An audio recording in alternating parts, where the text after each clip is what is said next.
Yang berbahagia pemangku manaqib pada malam hari ini, yang mulia Profesor Kiai Haji Subandi Nur Muhammad. Semoga beliau beserta keluarga senantiasa mendapatkan kejembaran rahmaniyah dari Allah Subhanahu wa taala karena kecintaan beliau kepada Syekh Mursyid dengan mengistiqomahkan sebagai pemangku manaqib pada acara manaqib di Manaqib Online Internasional. Ikhwan akhwat di seluruh penjuru dunia yang sedang mengikuti acara Manaqib Online Internasional. Yang saya cintai, yang saya banggakan. Ada satu kisah menarik di dalam Al-Quran yang ingin saya sampaikan pada kesempatan malam hari ini. Tercantum dalam surat An-Naml ayat yang ke-18. Hatta iza atau ala wadin namli. Qalat namlatun. Ya ayuhan namlu. Udhulu masakinakum. La yahtimannakum Sulaiman wa junudu wa hum la yash'urun. Ini mungkin sering dibincangkan oleh para ahli, terutama para mubaligh yang suka menyampaikan materi-materi keagamaan. Ini hanya satu cerita. Cerita di mana sudah menjadi wirid kita ya. Menjadi wirid kita yang diberikan oleh Pangeres Abaos apabila kita mendapatkan anugerah besar apapun bentuknya, maka kita sangat dianjurkan untuk membaca Alhamdulillahillazi faddalana ala katsirim min ibadihil mu'minin. Ternyata di sini kan ada dua ada dua orang yang disebut di dalam Al-Qur'an yang em, apa namanya mempunyai kelebihan. Kelebihan faddalana ala katsirin min ibadihil mu'minin. Dibandingkan dengan kebanyakan hamba-hamba Allah yang beriman itu, dua dikhususkan mempunyai keistimewaan. Itulah Nabi Sulaiman dan Nabi Daud.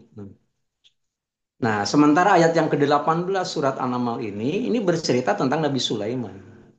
Nabi Sulaiman dalam catatan sejarah banyak yang membincangkan masalah ini. Merupakan orang terakhir masuk surga dari kalangan para nabi. Nabi kan banyak ya, ada 124.000 orang. Yang terakhir adalah Nabi Sulaiman. Memangnya kenapa? Ternyata alasannya adalah karena banyaknya harta kekayaan yang beliau miliki, itu yang harus dipertanggungjawabkan, di SPJ kan, dipertanggungjawabkan di hadapan Allah Subhanahu wa taala. Nah, karena begitu banyaknya persoalan yang harus dipertanggungjawabkan, banyak orang-orang yang menginginkan kebalikan daripada itu. Oh, kalau gitu aku pengen miskin aja. Gitu ya, sampai semua harta kekayaannya disedekahkan kepada orang lain. Abdurrahman bin Auf termasuk orang kaya. Karena membaca sejarah Nabi Sulaiman itu tidak mau berat nanti mempertanggungjawabkan di hadapan Allah Subhanahu wa taala, semua harta kekayaannya itu disedekahkan. Apa yang terjadi? Ternyata gagal miskin. Kalau kita kan kebanyakan gagal kaya gitu ya, tapi Abdurrahman bin Auf gagal miskin. Memangnya kenapa? Ternyata dijamin oleh Allah Subhanahu wa taala lewat sabda Rasulullah Shallallahu alaihi wasallam yang mengatakan bahwa mana kosomalun min sodakoh bal yuzdad. Dua kali bal yuzdad, bal yuzdad. Harta kekayaan tidak akan berkurang kalau disedekahkan, tetapi ditambah. Nah, jadi harta kekayaan yang begitu banyak disedekahkan itu bukan berkurang, berdatangan lagi begitu. Ini ungkapan syukur. Nah, ini dalam cerita surat An-Naml ayat yang ke-18 itu sendiri, Nabi Sulaiman kan sebagai seorang nabi, sebagai seorang raja, itu sedang inspeksi, sedang mengadakan apa namanya, ngontrol wilayah lah kira-kira semacam begitu. Ternyata wilayah itu melewati satu lembah dan di lembah itu sebenarnya ada sarang semut gitu, gitu ya. Nah, kalimat resminya kan begini, ya. Hatta iza atau ala wadin namli. Ketika Nabi Sulaiman beserta para tentaranya sudah sampai pada lembah itu, lembah semut itu, qolat namlatun, ratu semut ngomong. Ini ratunya nih, ratunya ngomong. Ngomongnya gimana? Ya ayuhan namlu, wahai semut-semut, udhulu masakinakum. Masuk kalian semuanya ke dalam sarang. La yahtimannakum Sulaiman wa junuduh. Apabila kau tidak masuk sekarang, jangan-jangan kita semua bakal hancur diinjak-injak oleh Nabi Sulaiman dan bala tentaranya. Ini eh, perintah, perintah dari atasan, perintah dari penguasa. Masuk kalian ke dalam sarang. Kalau enggak, hancur kita diinjak oleh Nabi Sulaiman. Wahum la yash'urun. Sedangkan Nabi Sulaiman dan para tentaranya itu tidak menyadarinya. Ini kan cerita. Hanya informasi dari Allah Subhanahu wa taala pernah terjadi kejadian semacam begitu. Yang paling menarik adalah bagian akhir daripada ayat itu. Wahum la yash'urun. Eh, La yash'urun menunjukkan bahwa semut beranggapan bahwa Nabi Sulaiman itu tidak menyadari bakal lewat ke satu lembah di mana di lembah itu sendiri ada sarang semut. Artinya kita sendiri kan bisa membayangkan naik kuda, kuda dalam keadaan lari, berat badannya melebihi daripada gedenya daripada semut, ya bakal hancur gitu ya. Nah, tetapi anehnya adalah ratu semut itu ngomongnya la yashurun wahum la yashurun, mereka tidak menyadari begitu. Nah, ini pelajaran apa yang dapat kita ambil daripada kasus semacam begini? Sederhana. Kalimat udhulu masakinakum la yahtimannakum Sulaiman wa junudu, kalimat wahum la yashurun itu menunjukkan betapa husnuzon, berbaik sangka semut kepada Nabi Sulaiman itu diwujudkan. Gitu ya. Itu merupakan satu ungkapan yang luar biasa. Eh, Semut berpandangan dalam ayat ini bahwa Nabi Sulaiman bisa saja menginjak mereka itu karena ketidaktahuan, karena tidak sadar bahwa di situ ada sarangnya, ada sarang semut gitu ya. Tapi mungkin digambarkannya perbandingan antara semut dengan manusia gitu oleh ratu semut itu. Ya, kita mengalah saja, kita masuk saja ke dalam sarang. Yang disadari oleh semut itu adalah mungkin kebiasaan manusia yang tidak menghargai makhluk-makhluk yang lebih rendah daripada dia. Pengennya menang sendiri. Kalau ngomong seakan-akan dia paling benar. Nah, ini kemudian oleh semut dikatakan layak syurun, mereka tidak sadar yang demikian. Nah, ini pelajaran sangat berharga bagi kita, bagaimana kita mengungkapkan husnuzon, berbaik sangka. Pertama harus berbaik sangka kepada Allah Subhanahu wa taala. Gitu ya. Yang kedua berbaik sangka kepada Nabi Muhammad SAW sebagai penerima wahyu. Kemudian berbaik sangka kepada semua makhluk ciptaan Allah Subhanahu wa taala. Dan itu diajarkan di dalam Brotoriko. Gitu. Artinya begini, konsep Islam itu apabila kita melihat sesuatu yang tidak yang kita saya ulangi, apabila kita melihat sesuatu yang kita tidak suka, ataupun orang lain tidak suka melihat kita itu sendiri, yang harus kita lakukan adalah bagaimana caranya kita mencari alasan supaya kita ini tidak suuzon. Itu yang penting. Saya ulangi, apabila kita melihat sesuatu, saudara-saudara kita melakukan satu kegiatan, satu amaliyah, satu pekerjaan yang tidak seperti kita lakukan, kita cari alasannya mengapa, gitu ya, supaya tidak suuzon. Sebab kalau tidak dicari alasannya, itu yang muncul adalah suuzon, gitu ya. Apabila ternyata kita tidak mendapatkan alasan mengapa mereka itu sendiri membenci kita, maka kita harus menasehati diri kita sendiri, mengatakan secara jujur kepada diri kita sendiri, oh mereka itu maaf, mereka itu sendiri ya tentu punya alasan yang saya sendiri tidak tahu. Kira-kira semacam begitu. Jadi mereka itu punya alasan, kita sendiri belum tahu alasannya. Nah, ini merupakan satu konsep yang sangat bagus apabila dikembangkan di dalam kehidupan bermasyarakat. Memangnya kenapa? Fakta kebanyakan orang itu sendiri itu apabila melihat sesuatu di mana sesuatu yang ia lihat itu sendiri adalah tidak sesuai dengan apa yang mereka lakukan.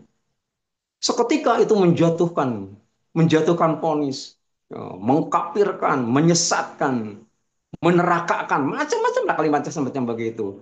Ya nggak usah begitu. Ayat Al-Qur'annya ini kan kita bisa malu ya, kalah sama semut gitu ya. Semut saja mengatakan bahwa hum la yash'urun. Mereka melakukan begitu tidak sadar gitu. Gitu ya. Nah, ini terlepas daripada penafsiran orang, fakta di lapangan itu sendiri ternyata kita merasakan, kita melihat, kita mendengar betapa hiruk pikuknya di dunia media sosial, kadang-kadang bukan hanya menyudutkan, menghina, menghujat kepada guru kita, kepada guru agung kita, kepada pengarsa Abahawas. Itu karena apa? Mengapa sampai menghina demikian? Itu pemikiran mereka itu tidak ada. Selain daripada memunculkan kebencian, kemudian paling tidak suuzon. Mestinya dicari dulu alasannya mengapa begitu. Mengapa murid Abah Awas itu sendiri memakai peci merah putih? Mengapa harus bawa tongkat kemana-mana? Itu dicari. Tidak usah langsung, wah ini sinterklas, macam nggak usah begitu. Al-Quran kan konsepnya demikian, gitu ya. Jadi harus memunculkan layas urun. Orang melakukan yang demikian itu sendiri, kita cari alasannya mengapa begitu. Kalau kita tidak mendapatkan alasan itu, maka kita harus mengatakan kepada diri kita sendiri, oh, mereka itu punya alasan. Maaf, tapi saya sendiri tidak tahu. Itu kan lebih nyaman. Lebih nyaman pendapat yang semacam demikian. Ikhwan Allah rahimakumullah. Apabila ternyata memang di dalam kehidupan kita sehari-hari, ini kan kita punya patokan. Punya patokan yang diajarkan oleh Allah Subhanahu wa taala di dalam Al-Qur'an melalui bimbingan daripada Syekh Mursyid. Kewajiban kita sebagai murid itu kan ada empat. Gitu ya. Itu ada empat itu disebut di dalam Al-Qur'an. Al-Hijr ayat yang ke-65. Orang yang sudah ditalkin itu pertama Pak Asri bi ahlika bikit iminalail. Itu yang pertama. Pak Asri berjalan. Yang namanya berjalan itu mengamalkan zikir. Yang namanya mengamalkan zikir itu sendiri, itu bukan hanya sekedar yang diucapkan, bukan hanya sekedar yang disembunyikan dalam hati, tapi diaplikasikan dalam kehidupan. Kemarin yang paling menarik nih, kemarin yang eh, kira-kira pukul berapa?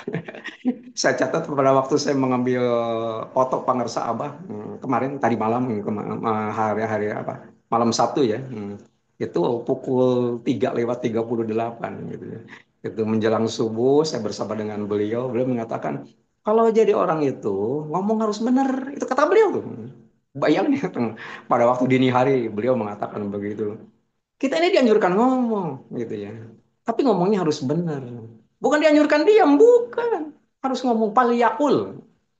Itu kan sabda Rasul. Tapi yakulnya itu sendiri adalah khairan yang baik. Nah, Abah hanya memberi contoh. Kalau ngomong yang benar itu kira-kira semacam begini. Ada orang meninggal dunia. Umpamanya ada satu musibah lah gitu ya. Uh, dia jatuh dari lantai 5 meninggal dunia. Orang tadi kok nggak boleh begitu. Itu ngomong yang salah. Ngomong yang benar adalah dia meninggal dunia, jatuh dari lantai 5. Gitu. Memangnya kenapa? Pengertiannya sangat bertolak belakang. Orang jatuh meninggal dunia dengan orang meninggal dunia jatuh gitu. Abah menyampaikan alasan. Mengapa kalau kita mengatakan orang itu jatuh dari lantai 5 kemudian meninggal dunia? Mengapa dikatakan salah yang begitu? Nggak mungkin dia jatuh kalau nggak meninggal. Artinya bisa saja orang yang sudah ditakin itu meninggal dunia karena sudah meninggal dunia dia jatuh. Kira-kira semacam begitu gitu ya. Jadi tidak merasakan dampak negatif daripada beban fisik semacam sakitnya kalau jatuh dan sebagainya tidak akan merasakan. Kira-kira semacam begitu itu falyakul khairan gitu ya. Yang dikatakan sebagai falyakul khairan adalah ngomongnya yang bagus. Nah ini sangat apa ya, sangat indah apabila kita terjemahkan dalam kehidupan sehari-hari. Nah ini di dalam memaknai apa yang disampaikan yang pertama, Pak Asri bi ahli kabikit iminalaya. Yang penting tidak ada bagi kita kecuali melaksanakan amalia. Dan amalia nggak ada yang dibedakan. Ya. Nggak ada sebutan, oh ini mah senior, kalau ini mah orang baru. Nggak ada istilah semacam begitu di dalam Bortoriko. Di dalam Bortoriko itu, yang penting mengamalkan. Pak Asri bi ahli kabikit iminalaya. Gitu ya. Itu yang pertama. Yang kedua di dalam mengamalkan itu, watabi adbarohum, ikut dari belakang. Di mana-mana yang namanya ikut itu pasti dari belakang. Kalau di depan itu namanya nuntun. Jadi kalau ikut dari belakang. Kalau ikut dari belakang, artinya kita mengamalkan sesuatu itu bagaimana yang di depan. Nah, yang di depan itu siapa? Syekh Mursyid. Nah, kita tinggal laksanakan saja, paling gampang gitu. Hanya saja di dalam amaliyahnya, prakteknya, itu masih terdapat kendala. Kendala dalam artian tidak mungkin kita bisa 100% menjiplak apa yang dilakukan oleh pengusaha Sabah, mustahil. Gitu ya. Paling tidak kita berupaya bagaimana caranya apa yang kita lakukan itu bisa mendekati beliau. Kira-kira semacam begitu. Dikatakan mustahil bisa menjiplak itu karena tidak mungkin ya. Abah kan tidak tidur gitu ya. Kalaupun umpamanya kita memaknai tidur, tidur apa hanya sekedar pada waktu tawajuh gitu ya. Kalau kita kan enggak gitu. Kadang-kadang kita kan salah menerapkan tawajuh itu ya. Pada waktu selesai melaksanakan sholat maghrib kan kita dianjurkan, diharuskan, diwajibkan untuk zikir paling tidak 165 kali. Kalau di berjamaah kan itu terkadang kan ada satu dua orang bukan zikir jahar, dia tawajuh gitu ya. Tidur dia gitu, bukan bukan di situ tempatnya, kira-kira semacam begitu ya. Nah, jadi kalau kita mau apa apa menjiplak apa yang dilakukan oleh pengusaha sahabat mustahil gitu ya. Itu dulu ya tahun 2014 itu saya ikut program Sohbah. Wakil Talkin itu ada program Sohbah kalau dulu tuh gitu ya. Dari sekian banyak wakil talkin pada waktu itu ternyata yang daftar itu yang ikut itu hanya 3 orang dari sekian banyak gitu ya. Dari sekian banyak saya ini sampai ditelepon beberapa kali gitu ya oleh panitia. Mau ikutan apa enggak? Saya siap, tapi masalahnya rentang waktu sohbah 1 minggu, non-stop 1 minggu. Ikut dengan abah, kemana abah pergi kita ikut. Disediakan mobil, satu disediakan supir. Pokoknya kita tinggal berangkat sama Allah aja gitu. Tapi rentang waktu itu saya sudah kadung untuk ya menyanggupi untuk menghadiri acara manakib di 2 tempat berbeda. Begitu. Kalau diizinkan pas pada waktu saya manakib di tempat yang sudah saya sepakati dengan panitia itu, diizinkan, saya mau ikut. Tapi pulang saya tidak ke rumah, pulang ke Jagat Arus sebagai sebagai markas gitu. Baik, saya terima kata panitia. Hanya 3 orang pada waktu itu. Nah, itu ya. Saya tanya teman-teman yang lain, mengapa nggak ikut? Jawabannya sederhana. Nggak bisa saya kalau harus ikut dengan Abah. Karena saya takut tidak mampu untuk tidak tidur. Gitu. Itu alasannya hanya satu aja gitu. Bukan nggak bisa begini, nggak bisa begitu. Saya nggak bisa kalau ikut dengan Abah karena Abah nggak tidur. Hmm. Betul yang saya rasakan selama 1 minggu kita nggak tidur. Ya, kalaupun tidur hanya sekedar tawajuh saja gitu ya. Hanya kan kita kan bukan mursyid gitu ya. Begitu selesai program sohbah, mursyid tetap berjalan dengan apa dengan amaliyahnya. Kalau kita kan balas dendam yang ada seminggu kurang tidur, maka pada waktu itu kadang-kadang kita akan melampaui batas yang dari kebiasaan. Itu yang pertama. Nah, jadi yang kedua adalah tabiat barohum, ikut dari belakang. Ikut dari belakang itu sendiri, jangan menganggap sepele sekecil apapun apa yang disampaikan oleh Syekh Mursyid itu. Apapun resikonya ya, apapun resikonya, termasuk kasus saya. Jadi bukan pengen ketawa gitu ya, tapi saya menyadari ini apa ya, hari Jumat ya, tanggal 26 September pukul 10:21 menjelang Jumat, menjelang Jumatan gitu ya. Sudah siap berangkat ke masjid saya ditelepon sama Abah gitu. Nah, bahagianya luar biasa gitu. Tapi kan nggak mungkin saya harus bertanya begini begitu. Abah langsung memberikan penjelasan. Penjelasannya sederhana. Akbar itu milik Allah. Sekali lagi, akbar itu milik Allah. Tidak boleh ada yang menyaingi. Begitu. Maka mulai hari ini, Kiai ganti nama.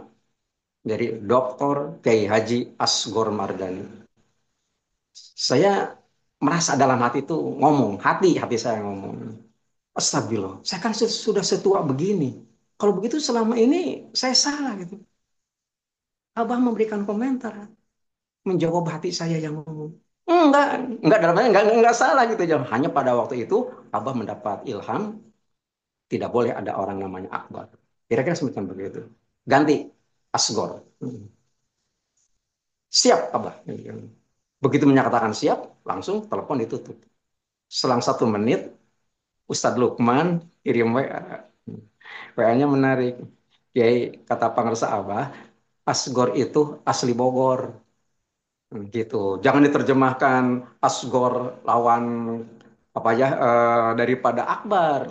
Jangan begitu. Kan setahu saya ada juga Asgar gitu ya. Asli Garut semacam begitu. Oh kalau begitu Asgor itu asli Bogor. Saya tidak mempersoalkan dengan yang begitu. Nah, kemarin gitu ya dini hari Abang mengatakan gimana udah numpang apa belum ganti nama. Karena apa? Karena pada waktu hari Jumat itu saya diminta ganti nama. Pada hari Sabtu malam Minggu waktu acara manakib di Al-Hanin, saya juga dikontak kembali oleh Abah. Gitu ya. Sudah ganti KTP apa belum? Sampai segitunya. Nah, jadi pada waktu Abah menelepon, kemudian saya lapor kepada istri menginformasikan bahwa nama saya harus diganti. Kalau itu dari Abah, laksanakan. Abah lebih tahu. Kira-kira semacam begitu. Nah ini kalimat-kalimat sederhana semacam begitu itu tidak boleh di apa, tidak boleh dibantah oleh kita gitu ya. Itu yang kedua ya. Yang ketiga adalah ya la yaltafit minkum ahad. Abah kemarin nih. Jangan mencari khusyuk di dalam sholat. Kalau mencari khusyuk di luar sholat, hmm, baru kita khusyuk. Kalau di dalam sholat memang wajib harus khusyuk. Jangan dicari kalau di situ. Mencari khusyuk itu di luar sholat. Ya, mungkin apa namanya sebagai sebagai apa ya sebagai perbandingan ya. Dulu Abah Anum mengatakan begini kepada Abah Awas itu. Oh, kalau mau kholwat itu jangan di kamar, jangan sendirian. Ke sana ke Jakarta, di tempat yang ramai. Kita bisa nggak berkholwat di situ? Nah, artinya kalau kita mau khusyuk di dalam melaksanakan amalia, di dalam melaksanakan amalia apapun ya, termasuk sholat, kemudian pada waktu zikir dan sebagainya, pada waktu kerja sekalipun, itu kita ini khusyuk apa tidak gitu. Artinya terpengaruh apa enggak apa yang kita lakukan keseharian terhadap amaliah yang harus kita terapkan, kita praktekkan sehari-hari. Paling tidak zikir hobi, umpamanya semacam begitu. Nah jadi yang namanya khusyuk itu layal tapit minkum ahad. Mata fungsinya untuk melihat, kuping kita fungsinya untuk mendengar. Tapi saat kita sedang berzikir kepada Allah Subhanahu Wa Taala, apa yang kita lihat, apa yang kita kuping, apa yang kita dengar itu jangan sampai berpengaruh terhadap ajiknya ingat kita kepada Allah Subhanahu Wa Taala. Apalagi pada waktu melaksanakan ibadah sholat gitu ya. Ibadah sholat kan kita menghadap Allah Subhanahu Wa Taala, gitu ya. Jangan sampai umpamanya kita mengaku sedang menghadap Allah Subhanahu Wa Taala, tetapi hati kita berselingkuh kepada selain Allah Subhanahu Wa Taala. Gede itu dosanya gitu. Kira-kira semacam begitu ya. Nah itu yang ketiga. Yang terakhir, yang keempat adalah wamdu haitsu tu'marun. Wamdu haitsu tu'marun itu artinya kita jangan berhenti di tengah jalan, ya. Jangan gara-gara diomong oleh keluarga, oleh tetangga, oleh masyarakat. Ngapain pakai merah putih kan sekarang udah bulan Oktober. Ya ngapain ya? Itu kan yang merah putih kan apa namanya? Bukan kita pakai merah putih bukan memperingati Agustusan, bukan. Tapi melaksanakan perintah. Melaksanakan perintah apa? Perintah Syekh Mursyid. Perintah Syekh Mursyid. Mengapa harus dilaksanakan? Karena berdasarkan amanat daripada Rasulullah lewat salah satu sabdanya tentang merah dan putih. Nah, jadi sangat beralasan. Nah, Mereka melakukan suuzon kepada kita karena ketidaktahuan. Kita sebut mereka tidak menyadari bahwa itu adalah salah, gitu ya. Makanya banyak apa namanya langkah kemungkinan-kemungkinan bagaimana kita menghadapi mereka agar apa namanya kesucian daripada ajaran ini tidak ternoda. Kira-kira semacam begitu. Banyak yang dilakukan gitu ya. Cuekin aja. Tapi kadang-kadang hati nggak tahan apabila melihat mendengar abah itu ada yang menghina. Kita bukan nggak tega, tidak berani untuk tidak artinya kita harus siap untuk membela beliau. Kira-kira semacam begitu. Nah untuk itu dibutuhkan hal-hal lain. Ternyata yang paling mudah ada tips daripada beliau gitu ya. Dan itu berlaku bagi umum gitu ya. Bagi umum termasuk bagi kita semua. Intinya begitu. Kalau kamu punya istri, istri kamu bandel, itu gampang, nggak usah diomelin, gitu. Badal talakin aja, nanti juga bagus lagi. Kira-kira semacam kita punya anak, anak itu bandel, nggak mau nurut, nggak udah dibentak-bentak, bukan urusannya gitu. Badal talakin saja, nanti juga selesai. Mengapa? Karena orang yang sudah ditalkin zikir, ruhnya ada dalam genggaman Syekh Mursyid. Kita hanya berkewajiban untuk membadalkan talqin. Adapun bagaimana proses selanjutnya itu adalah sudah kewenangan daripada Syekh Mursyid. Kira-kira semacam begitu. Gitu ya. Saya dengar beberapa mahasiswa juga begitu. Wah, saya berhadapan dengan dosen killer nih. Pokoknya sulit sekali untuk lulus umpamanya gitu. Ada yang melakukan badal talqin dulu. Benar lulus, segala macam-macam lah kira-kira semacam demikian. Ini banyak banyak hikmah yang dapat kita kembangkan gitu ya. Ternyata memang bukan bukan masalah sepele. Apalagi selesai acara Manakiban sekarang, Kiai Mustafa dari Madura itu akan membimbing pembelajaran zikir, talqin zikir. Bagi yang berkenan silakan untuk badal talqin kepada siapapun supaya apa? Supaya kehidupan lebih maslahat. Demikian, meskipun tidak terlalu sistematis, mudah-mudahan bermanfaat. Paling tidak kita bisa tahu apa yang harus kita lakukan dan apa yang harus tidak kita lakukan agar hari ini bisa lebih baik daripada kemarin. Mengamini doa paten pengersa Abah. Allah berkahi semuanya. Allah berkahi segalanya. Allah berkahi selamanya. Dengan karomah guru agung yang mulia pengersa Abah Awas radhiyallahu anhu. Qaddasa sirah. Al-Fatihah. A'udzu billahi minasyaitonir rajim. Bismillahirrahmanirrahim. Alhamdulillahirabbil alamin arrahmanir rahim maliki yaumiddin. Iyyaka na'budu wa iyyaka nasta'in. Ihdinas siratal mustaqim. Siratal ladzina an'amta 'alaihim ghairil maghdubi 'alaihim waladdallin. Amin. Sekian kurang lebihnya mohon maaf. Wassalamualaikum warahmatullahi wabarakatuh.